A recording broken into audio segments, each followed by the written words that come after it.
जुलाई 2015 में एक फिल्म आई थी, बहुत चर्चित फिल्म अजय देवगन की। फिल्म का नाम था दृश्यम। दृश्यम फिल्म ने बॉक्स ऑफिस पर रिकॉर्ड बनाया और काफ़ी चर्चित फिल्म रही, क्योंकि क्राइम से संबंधित फिल्म थी, इसलिए चर्चा इसकी बहुत हुई।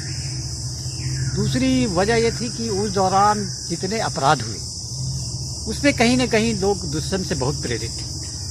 कैसे गाड़ी को छुपाना, कैसे मोबाइल जो है वो ट्रेस ना हो, इसके लिए प्लान बनाना, कैसे बॉडी को छुपाना, लाश को छुपाना, ये सब उस दौर में बहुत चला।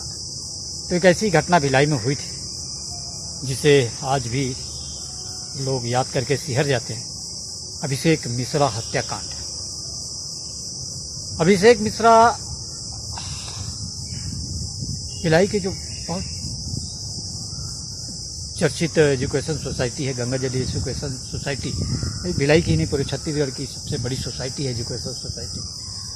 शंकराचार्य मेडिकल कॉलेज और इंजीनियरिंग कॉलेज, उसके जो चेयरपर्सन है आईपी मिश्रा, बहुत ही संभ्रांत परिवार है भिलाई का। आईपी मिश्रा के इकलौते पुत्र थे अभिषेक मिश्रा, जो कॉलेज का कामकाज देखा करते थे और भी गतिविधियों में उनकी बहुत ही दिलचस्पी थी। जैसे रायपुर में एक लॉन टेनिस का आयोजन हुआ था, जिसमें उन्होंने एक टीम की खरीदी थी, रायपुर रेंजर्स। और नक्सल पर आधारित एक फिल्म उस दौरान बहुत चर्चित हुई थी, आलाप, जिसे अभिषेक मिश्रा ने प्रोड्यूस किया था। तो ये अभिषेक मिश्रा की कहानी है, उनके लापता होने की कहानी, उनके कथित अपहरण की कहानी, और उसके बाद उनकी हत्या की कहानी, जो बहुत कुछ दृश्यम से मिलती जुलती है, और जो इस घटना को अंजाम भी दृश्यम से प्रेरित होकर दिया गया था, जैसा आरोपियों ने पकड़े जाने के बाद बताया था। तो घटना की शुरुआत होती है 9 नवंबर 2015 को। 9 नवंबर 2015 को अभिषेक दिल्ली से लौटा था, और उस शाम वो घर में बिना किसी से कुछ कहे अपनी सफ़ेद रंग की कार लेकर घर से रवाना हुआ, और फिर कभी घर लौट कर आया नहीं। 10 दिसंबर की सुबह, 10 दिसंबर को अभिषेक के पिता आईपी मिश्रा के मोबाइल पर अभिषेक के मोबाइल से फ़ोन आया, और जिसमें एक अनजानी आवाज़ थी, और उसने फिरौती की मांग करते हुए आखिरी में लाल सलाम कहा। तो इतना सुनते ही आईपी मिश्रा घबरा गए कि रात भर पुत्र नहीं आया, और दूसरे दिन उसके अपहरण के लिए, फिरौती के लिए फ़ोन आ रहा है। तो तुरंत तत्कालीन जो आईजी थे दुर्ग रेंज के प्रदीप गुप्ता, उनके पास पहुँचे और पूरी जानकारी दी। तो आईपी जो प्रदीप गुप्ता थे वो काफ़ी सुलझे हुए अधिकारी थे, तो उन्होंने पहली नज़र में ही भाप लिया कि ये जो फ़ोन है, कॉल जिसने भी किया, वो नक्सली कभी ऐसा करते नहीं दरअसल, कि अपहरण करने के बाद वो फिरौती के लिए फ़ोन करे और लाल सलाम कहे, वो ऐसा कहते नहीं। तो एक तरह से पुलिस भी समझ गई कि मामला कुछ और है, और पुलिस को गुमराह करने के लिए, जांच को प्रभावित करने के लिए ऐसा कहा गया होगा। लेकिन सबसे बड़ा ये सवाल था कि उस रात अभिषेक आया क्यों नहीं, और पुलिस ने शंका कुशंका पे एक गुम इंसान का मामला दर्ज किया और इसकी जांच शुरू की। उसी दिन रायपुर के वीआईपी रोड पर एक सफ़ेद रंग की कार मिली। रायपुर पुलिस ने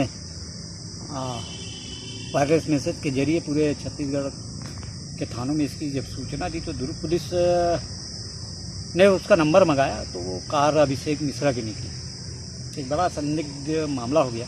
परिजन घबरा गए कि कार वीआईपी रोड में लावारिस हालत में पड़ी है। मोबाइल एक कॉल आने के बाद मोबाइल लगातार स्विच ऑफ आ रहा है, तो परिजन भी घबरा गए कि अभिषेक के साथ कहीं कोई अनहोनी ना हो गई हो। और इधर चूँकि मामला हाई प्रोफाइल था, और आईपी मिश्रा छत्तीसगढ़ के बड़े नामों में से एक है, इसलिए पुलिस भी सक्रिय हो गई। और जब ये बात तत्कालीन केंद्रीय मंत्री, गृह मंत्री जो थे राजनाथ सिंह, जब उन तक ये बात पहुंची, तो उन्होंने भी इसे संज्ञान में लिया और छत्तीसगढ़ सरकार को फ़ोन करके मामले को जल्दी सुलझाने के लिए कहा। जब राजनाथ सिंह का फ़ोन आया तो ये मामला और बड़ा हो गया। राष्ट्रीय स्तर का मामला बन गया कि पुलिस ने भी अब सक्रियता बढ़ा दी, अपनी जांच का दायरा बढ़ा दिया और पुलिस ने संदेह के आधार पर करीब 1,500 लोगों से पूछताछ की।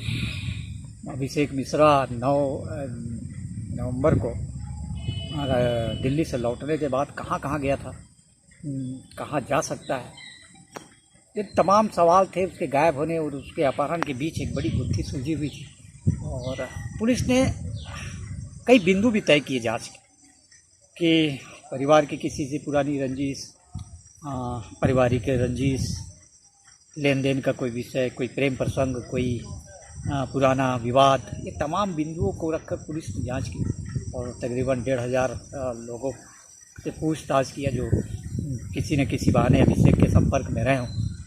और भिलाई से लेकर दिल्ली तक पुलिस ने, रायपुर तक तमाम जिस पर संदेह होता था पुलिस तुरंत उससे पूछताछ करती थी और एक टीम साइबर की कॉल डिटेल खंगालने में लगी रही और इस दौरान पुलिस ने तकरीबन 1.5 करोड़ से ज़्यादा कॉल डिटेल खंगाले साइबर टीम ने।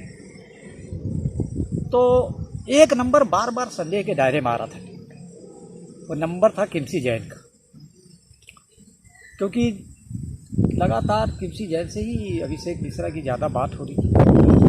9 नवंबर जिस दिन अभिषेक मिश्रा घर से बिना बताए गया था, उस दिन आखिरी काल तो पुलिस ने किमसी के बारे में जानकारी जुटाई तो पता चला कि किमसी पहले शंकराचार्य कॉलेज में ही पढ़ाया करती थी, असिस्टेंट प्रोफेसर, और 2013 में उसने कॉलेज छोड़ दिया था और विकास सेक्टर 10 में एक विकास जैन नामक युवक से उसने शादी कर ली थी और तब से वो कॉलेज की उसने छोड़ दिया था।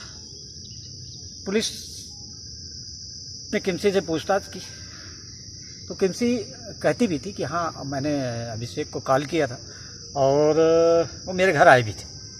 किमसी के बयान पे पुलिस को ज़्यादा संदेह नहीं हुआ क्योंकि कॉलेज में साथ में कभी काम की है और सहयोगवश हो सकता है कि उस दिन आखिरी कॉल किमसी का रहा हो, तो पुलिस ने बहुत ज़्यादा संदेह नहीं जताया।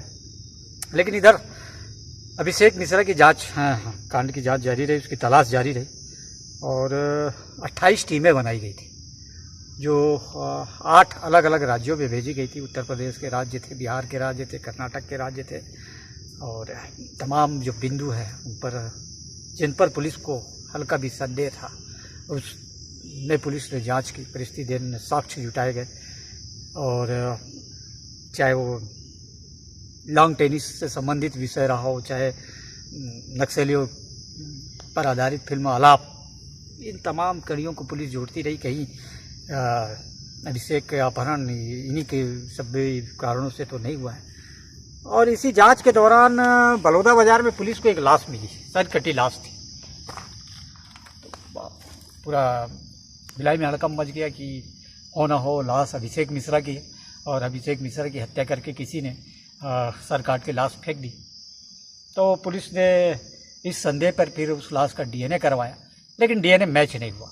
तो एक राहत की सांस ली दुर्ग पुलिस ने कि ये अभिषेक मिश्रा की लाश नहीं है। लेकिन जांच जारी रही, तमाम सीसीटीवी फुटेज खंगाले गए और कुम्हारी टोल प्लाजा का भी एक सीसीटीवी फुटेज पुलिस के हाथ लगा जिसमें अभिषेक मिश्रा की कार तो जाती दिख रही, लेकिन अंदर बैठे लोग साफ तौर पे स्पष्ट रूप से दिखाई नहीं दे रहे। तो मीडिया में उस दौरान ये भी खूब चर्चा में हुआ था कि अभिषेक मिश्रा की कार में कोई लेडीज़ बैठी थी, वो लेडीज़ कौन थी, क्या सच में लेडीज़ थी या कोई भ्रम था।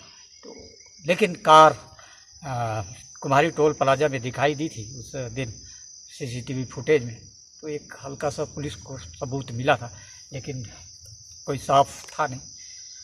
अब पूरी उम्मीदें साइबर सेल पे टिकी थी। साइबर सेल लगातार मोबाइल ट्रेस कर रही थी और इस दौरान साइबर सेल ने तकरीबन कहा जाता है कि 1 से 1.5 करोड़ मोबाइल फ़ोन ट्रेस किया। उस मोबाइल फ़ोन ट्रेस में पुलिस को धीरे धीरे सफलता मिलती दिखाई देने लगी। दरअसल इन करोड़ 1.5 करोड़ कॉल में एक नंबर ऐसा था जो बार बार संदेह के दायरे में आ रहा था। पुलिस ने पता किया तो नंबर विकास जैन का निकला। विकास जैन जो किमसी जैन का पति, सेक्टर 10 भिलाई में रहने वाला। तो पुलिस का माथा ठनका स्वाभाविक रूप से कि एक तरफ आखिरी कॉल किमसी जैन का और दूसरी तरफ अभिषेक मिश्रा का जो मोबाइल नंबर है घटना के दिन से, उस समय से लेकर विकास जैन का मोबाइल एक साथ अभिषेक मिश्रा के मोबाइल के साथ ट्रेवल करता दिख रहा था। एक साथ दोनों का मोबाइल टावर का लोकेशन एक साथ बता रहा था। तो ये पुलिस के लिए बड़ा आश्चर्य की बात थी, लेकिन एक उम्मीद की चिंगारी भी जागी, उम्मीद की किरण भी जागी पुलिस को कि हो ना हो विकास जैन के पास ही अभिषेक मिश्रा के गायब होने का, अभिषेक मिश्रा के लापता होने का राज विकास जैन के पास ही दफन है। 22 दिसंबर को पुलिस ने विकास जैन को हिरासत में लिया और लंबी पूछताछ के बाद आखिर इस कहानी का पर्दाफाश हुआ। एक बड़ी रहस्यमय कहानी सामने आई, एक बड़ी दर्दनाक कहानी सामने आई, एक ऐसी कहानी सामने आई जो भिलाई की फिजाओं में सदियों तक गूंजती रहेगी। एक ऐसी कहानी सामने आई जिसको याद कर लोग आज भी सिहर जाते हैं, जिसे अब शायद कोई याद करना भी नहीं चाहता। दरअसल विकास जैन ने अपने इकबालिया बयान में बताया, अपने कबूलनामा में बताया कि उसने अभिषेक मिश्रा की हत्या कर दी। विकास जैन का यह बयान किसी धमाके से कम नहीं था। 22 दिसंबर की पूरी रात विकास जैन से पूछताछ हुई तो उसने पूरी कहानी का जो खुलासा किया उसके मुताबिक ये था कि किमसी जैन और अभिषेक मिश्रा के बीच प्रेम प्रसंग था। बाद में 2013 में किमसी ने सेक्टर 10 के व्यापारी विकास जैन से शादी कर ली और कॉलेज को छोड़ दिया। लेकिन अभिषेक उसके बाद भी किमसी से संबंध बनाए रखना चाहता था। वो किमसी को छोड़ना नहीं चाहता था। वो चाहता था कि किमसी अपने पति के साथ भी रहे और उसके साथ भी उसका संबंध पहले जैसा बना रहे। तो इस बात से किमसी परेशान रहने लगी।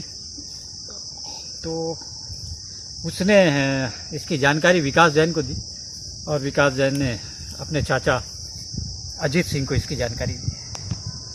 तो फिर यह तय हुआ कि अब अभिषेक मिश्रा को रास्ते से हटा दिया जाए। अभिषेक मिश्रा को रास्ते से हटाने के पहले पुलिस प्लानिंग की गई। कहा जाता है कि उस दौरान आरोपियों ने, विकास जैन और उसके चाचा ने तकरीबन 6 बार दृश्यम फिल्म देखा कि अभिषेक की हत्या करने के बाद उसकी लाश को कहाँ छुपाया जाएगा, उसकी गाड़ी को कहाँ छुपाया जाएगा, उसके मोबाइल को कहाँ छुपाया जाएगा, ताकि पुलिस मामले को ट्रेस न कर सके। तो प्लान के मुताबिक किमसी को भी प्लान में शामिल किया गया और किमसी ने फ़ोन करके अभिषेक मिश्रा को चौहान टाउन, जो विकास के एक दोस्त का घर है विजय, वहाँ बुलाया। और जैसे ही अभिषेक मिश्रा चौहान टाउन पहुँचा, उस घर पे पहुँचा, तो